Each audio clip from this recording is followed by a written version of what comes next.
how to build a highly profitable business in any economy is building it like a building or a house. You have to have the foundation, which is sales, because understanding the psychology of persuasion is really going to help you in your mindset.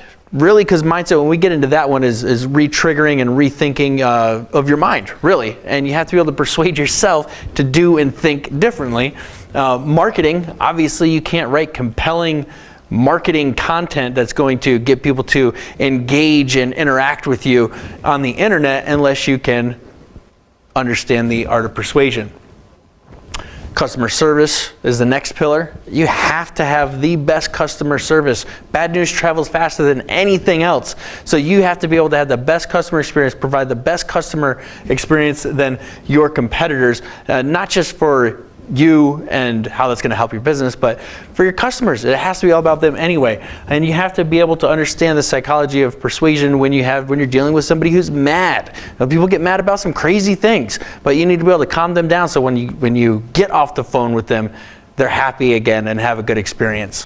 And on that note, really creating the systems and the process to ensure that people are having that delightful experience every time, that wow factor every time, as much as possible. Now, obviously, you're every now and again gonna get the, I don't want to say the crazies, but you know, the wild cards where you have to address it, and that's kind of what you're talking about there. But ensuring that people do have a great experience every time, and looking at that as a function of both your sales and your marketing process, customer service. Yeah, absolutely.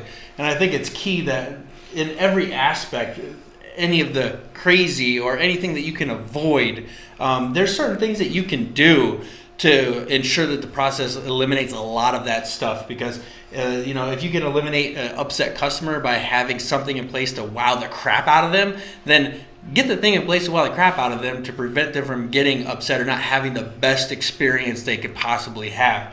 Same thing with sales, right? Like, it's like, if you keep getting the same objection over and over again, like, don't wait till you ask them for their business to overcome the objection. Overcome it earlier in the conversation before it becomes a big deal and a problem in the first place. Before it comes an objection. Exactly. There you go. Exactly. And that's one of the keys of understanding the fundamentals of sales, because you can apply it in every aspect. I think that's why Robert Kiyosaki says that sales is the number one skill that an entrepreneur has to learn. And it's not necessarily just about selling your product or your service, which you have to do to make money, but about selling yourself. You're going to have to sell yourself to, potential partners or investors or anyone. It's such a skill that you have to learn to be successful in building a successful business. Because if you can, within operations have those processes and systems you mentioned, you also need to understand sales and talking to people. Because the same way that you sell a customer, not that you want to sell a customer or convince or manipulate a customer, because we don't do that, but no. Nor do you want to, because you don't want to feel slimy. You don't want to feel like a slick salesperson, so you don't want to sell people either. But the same way you're able to encourage people and inspire them to take the next step with you, the same thing is what you do with people to create the best possible culture, and also making sure they're able to hit their goals, because when they do, you do. And that's why it's so important in every single aspect, so that you can build this in order and you can actually scale and grow your business and take it to the next level. We all start a business wanting to buy an island in Fiji. I don't know if everybody does. That's just me.